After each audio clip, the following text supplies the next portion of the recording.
perverted lust demanded that thousands of honest men, maidens, and countless tiny children be impaled for his pleasure.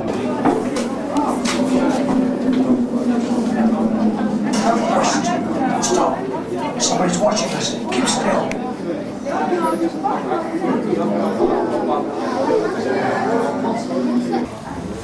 And there you have the first 3 days of the slide. Even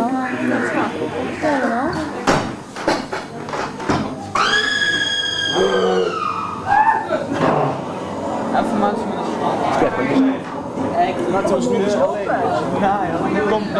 In the late summer of 1888 began the world's most notorious murder mystery. Between the 31st of August and the 9th of November occurred a series of murders, so gruesome, so bloody, horrible and evil, all carried out by one man, the man who came to be known as Jack the Ripper. In the 1880s, London's East End was a cauldron of violence, poverty and drunkenness, and Victorian Whitechapel was a stark contrast to the glamour and prosperity of the famous London landmarks just minutes away. Nearly 1 million people lived in the East End at this time, amidst a maze of narrow, overcrowded streets and dimly lit yards and alleys. Assaults on women in the streets, even in their homes, were commonplace. Moreover, for many of them living in abject poverty and squalor, prostitution was the only alternative to starvation. It was often highly dangerous, and sometimes fatal, as we shall discover. In the opinion of most authorities, Jack the Ripper struck 5 times, beginning in Bucks Row on the 31st of August, 1888. PC John Neal finds the body of Mary Ann Nichols. Scotland Yard placed Chief Inspector Donald Swanson in overall charge of the investigation, and sent Inspector Frederick Aberline to supervise the search for the killer in Whitechapel. Public outrage at this sadistic murder turns to fear and horror the following week, when the body of Annie Chapman is found. Inspector Aberline and his men still have no clues as to the identity of the killer, and a sense of terror hangs over the streets of Whitechapel like a fog.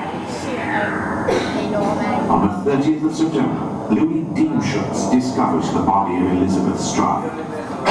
In Mitre Square, the policeman finds the corpse of Catherine Eddowes. On the 9th of November, the Ripper strikes for the 5th time, indoors at Miller's Court. In the space of 10 weeks, the slaughter of 5 prostitutes, all within a mile of each other, spreads fear and anger through Whitechapel. Police and vigilantes fill the streets, and angry mobs attack so-called likely suspects. It should be remembered that the practice of criminal detection was still in its infancy, and forensic science barely existed. Enormous efforts were made, though, to capture the killer. Some 600 police officers were drafted into the Whitechapel area. 2,000 lodgers were questioned, and 80,000 leaflets and handbills were distributed. Nevertheless, both the public and the newspapers were unforgiving in their condemnation of the apparent incompetence of the police. The Metropolitan Police Commissioner, Sir Charles Warren, was a particular target of abuse, and he resigned after the murder of Mary Kelly at Miller's Court. Jack the Ripper, still free! According to the police at the time, an enterprising journalist first penned the name Jack the Ripper, a name which would achieve chilling and lasting notoriety. But who was this mysterious fiend of Whitechapel? Step back through time with us now, as we retrace the bloody steps of the monster known as Jack the Ripper.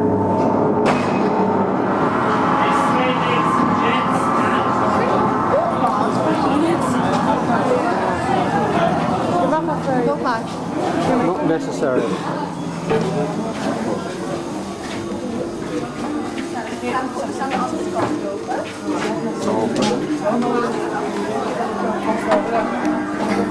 ben nog iemand hier.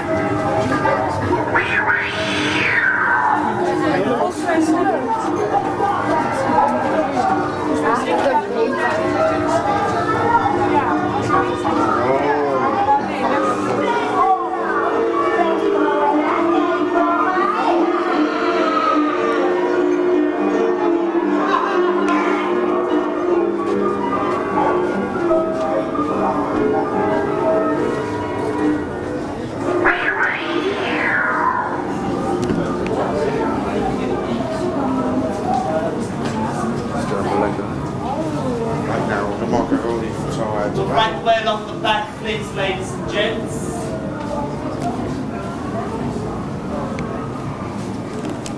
Says come right way in. Ladies and gentlemen, you are now in the streets of Whitechapel. Lying around, you will see our first three victims.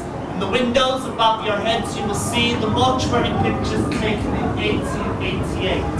As you can see, our first three victims are not in a very good state during or after their attacks. Some of you will end up the same way. Now, in the early hours of August the 31st, 1888, down in Bucks Row, over at the back there, the body of one Polly Nichols was discovered by a policeman called P.C. Mills.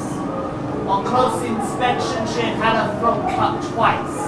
Her body slashed open from the breastplate down to the navel. And with two large blows of the blade to her uterus, Jack forced her intestines out through the gash in the abdomen. Quite a strong beat as your pelvis is in the way. Nevertheless, and undeterred, just over a week later on the 8th of September, Jack struck again. With a murder in one attitude down here in Hanbridge Street.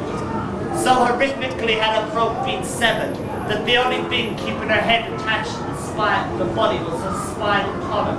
The abdomen slashed into two large pieces, peeled back and placed on either thigh.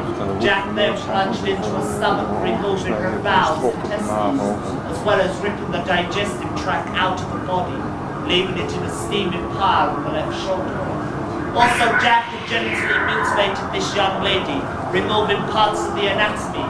Local rumours and superstitions. What history will know as the of the French Revolution. Right then, we move down to the front of them doors there. Last one through gets their nut chopped up on the shot.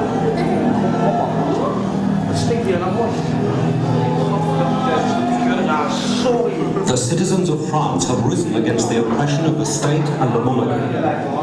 Their wish is to secure a future where freedom, equality and happiness are assured. The undisputed and so-called incorruptible leader of the revolution is one Maximilien Robespierre. But distrust and suspicion have bred fear. Fear which will lead to the deaths of revolutionary leaders such as Danton, Don Saint-Just, and ultimately Robespierre himself. Within 18 months, more than 17,000 so-called undesirables and revolutionaries will be executed by the blade of the guillotine. The National Assembly has sought a form of execution which will dispatch all classes with speed and equality, instead of according to social standing, and often by slow and brutish methods. In 1792, a doctor, one Joseph Ignace Guillotine, presents his guillotine machine to the assembly. The machine falls like a thunderbolt. The head flies off, the blood spurts forth, the victim is no more. Gentlemen, with my machine I can have your heads off in the twinkling of an eye and you will not feel the slightest pain. Tests are carried out on the corpses of paupers, live sheep and calves, before the first person to feel the swiftness of Dr. Guillotine's machine, the highwayman, Nicolas Pelletier, in April 1792. Soon, thousands upon thousands, 2,500 in Paris alone, sometimes 30 a day, fall to the blade of the guillotine. The condemned are prepared. Long hair and high collars are cut away. their hands tied behind their backs. Then to the open horse-drawn carts, the tumbrils in the streets, there to suffer the shouts, insults, and humiliation of the mob, the audience in the theatre of the guillotine.